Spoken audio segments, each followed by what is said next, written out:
सर्व श्रोत्यांना विदर्भ राज्य आंदोलन समितीतर्फे आणि माझ्या स्वतःतर्फे मी डॉक्टर श्रीनिवास खांदेवाले सगळ्यांना नमस्कार. आपण या व्याख्यानमालेमध्ये विदर्भाचं अर्थकारण आणि विदर्भ स्वतंत्र राज्याची आवश्यकता का निघाला, केव्हा कसा निघाला, त्याचं काय काय पुढे होत गेलं, हे सगळं होत असताना एक गोष्ट आपल्या सगळ्यांना लक्षात ठेवायला पाहिजे की आपण विदर्भाची मागणी विदर्भ राज्य मागितलं नाही तर आतापर्यंत आपलं जे नुकसान झालं 70 वर्ष, ते नुकसान कधीही भरून निघण्यासारखं नाही.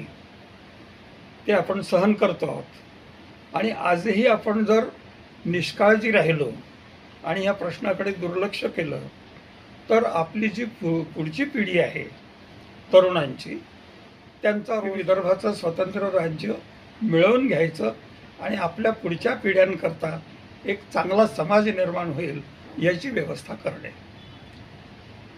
आता आपण जेव्हा येतो तेव्हा पहिला प्रश्न येतो की स्वतंत्र विदर्भ राज्याचा प्रश्न निर्माण कसा झाला, केव्हा झाला.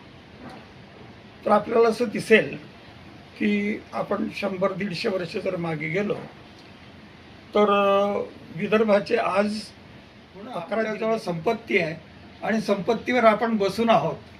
फक्त आपण काम करत नाही एवढंच आहे.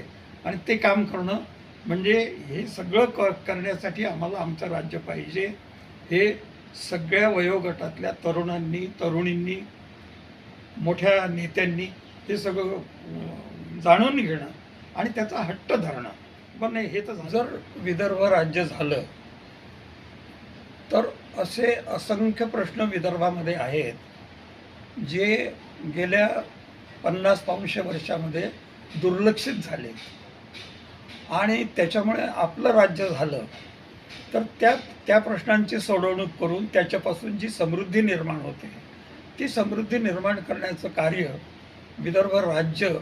काय काय फायदे मिळतील आपल्या नागपूरवासियांना? आपण नागपूरवासियांना नाही म्हणू, विदर्भातल्या लोकांना.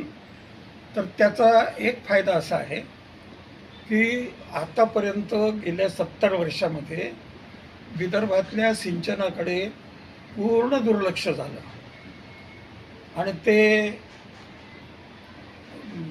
ब्रिटिश काळ संपला आणि आपला काळ सुरू झाला मराठी लोकांचा. त्यावेळेला सगळा पैसा आणि सगळं लक्ष हे इतर प्रदेशांमध्ये लढाया नाही करायच्या. त्यांचा विकास हो ही आपली शुभेच्छा आहे, आणखीन विकास हो ही आपली शुभेच्छा आहे. फक्त आपलाही विकास होत राहावा. 70 वर्ष आपल्याकडे दुर्लक्ष झालं, नंबर 1. नंबर 2 की इथली जी पिकं आहेत आणि इथली जी माती आहे त्या मातीचं वर्गीकरणामध्ये ती चांगल्या प्रकारची माती समजली जाते. आणि अमरावती विभागातली जी माती आहे त्याचं शास्त्रीय नावच आहे ब्लॅक कॉटन सॉईल. म्हणजे ती काळी आहे, ती रेताड वगैरे नाही आहे, ती त्याचे कापूस उत्तम तयार होतो आणि म्हणून त्याला ब्लॅक कॉटन सॉईल म्हणतात शास्त्रज्ञ सुद्धा. त्याच्यावर भारत सरकारला आणि मध्य प्रदेश सरकारला कितीतरी रेव्हेन्यू मिळत होता, कारण तो निर्यात होत होता कापूस. आज त्या कापसाची जी प्रत आहे, दर्जा आहे, तो दर्जा सांभाळण्याकडे पूर्ण लक्ष दिलं जात नाही आणि मग शेतकऱ्याला तेवढी किंमत मिळत नाही.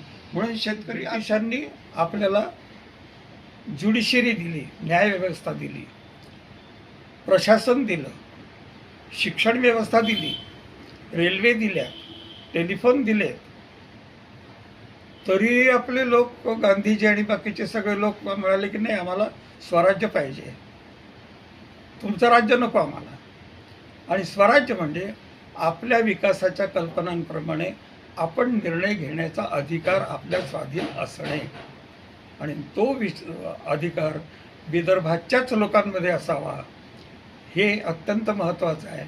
म्हणून विदर्भ राज्याचा आपण आग्रह. त्याला एकच शेवटचं उदाहरण मी देतो की महाराष्ट्र झाला पाहिजे असं म्हटलं, त्याच्यासाठी प्रतापगडावर नेहरूजी आले होते त्यावेळेला लोकांनी रांगा लावल्यानं नेहरूंना आग्रह धरला. आपण कधी विदर्भासाठी असं आंदोलन केलं का की कोणी केंद्रीय नेता आला तर त्याच्या समोर आपण एवढं मोठं लाईन लावली आणि त्यांना म्हटलं की नाही, हे तर तुम्हाला करणं भाग आहे, आम्ही हे आपलं टार्गेट आहे, ते लक्षात घेऊन आपल्याला सगळं संघटन करायचं आहे.